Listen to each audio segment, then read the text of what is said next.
পৃথিবীর পথে মুসাফির। আসসালামু আলাইকুম। আমি ডক্টর এস এম ইলিয়াস। সুধী দর্শকদের প্রতি রইল আন্তরিক শুভকামনা। হৃদয় দিয়ে শোনার আহ্বান থাকলো।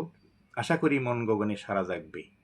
কিছু ভাবনায় আজকের আলোচনায় থাকছে অতিরিক্ত ঘুম। অতিরিক্ত আরাম আমাদের আত্মার জন্য বিস্ময়। আমাদের পরিমিত খাদ্য বিশ্রামের প্রয়োজন, যাতে আমরা স্বাস্থ্যবান থাকি। নিজেদের স্বার্থে আমাদের সুস্বাস্থ্যের অধিকারী হওয়া প্রয়োজন। আল্লাহ আমাদের শরীরকে এমনভাবে সৃষ্টি করেছেন যে যখন আমরা আমাদের দেহের যত্ন নিই, তখন আমরা আত্মারও যত্ন নিই। যদি আমরা অতিরিক্ত ঘুমাই, ব্যায়াম না করি এবং অলস জীবনযাপন করি, তাহলে আমরা আমাদের শরীরকে ও আত্মাকে ধ্বংস করে ফেলব। আমাদের জন্য অতীব গুরুত্বপূর্ণ হলো অতিরিক্ত না ঘুমানো।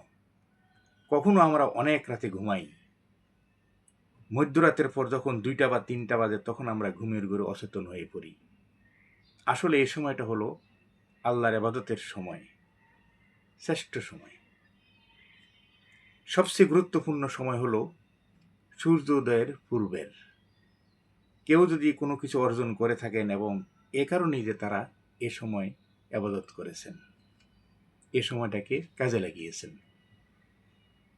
কেউ যদি কোনো কিছু অর্জন করে থাকেন, তবে এ কারণেই যে তারা এই সময়টায় অবহেলা করেননি, অত্যন্ত গুরুত্ব সহকারে এই সময়টাকে তারা কাজে লাগিয়েছেন।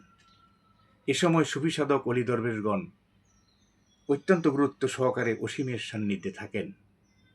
একজন বুজুর্গ বলেছেন, যদি তুমি দুনিয়া চাও, তাহলে রজনীর শেষ ভাগে ইবাদতে মগ্ন হয়ে যাও। আর যদি তুমি আখিরাত চাও, তাহলেও রাতের শেষ ভাগে ইবাদতে মগ্ন হও। ধন্যবাদ।